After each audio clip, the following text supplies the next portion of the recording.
اعوذ باللہ من الشیطان الرجیم، بسم اللہ الرحمن الرحیم۔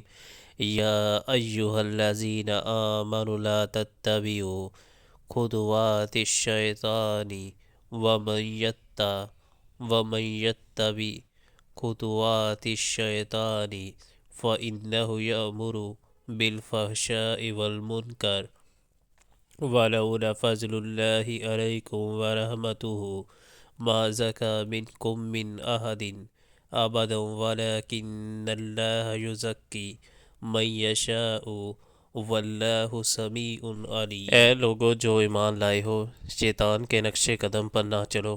اس کی پیروی کوئی کرے گا تو وہ اسے فحش اور بدی ہی کا حکم دے گا۔ اگر اللہ کا فضل اور اس کا رحم و کرم تم پر نہ ہوتا تو تم میں سے کوئی شخص پاک نہ ہو سکتا، مگر اللہ ہی جسے چاہتا ہے پاک کرتا ہے، پاک کر دیتا ہے، اور اللہ سننے اور جاننے والا ہے۔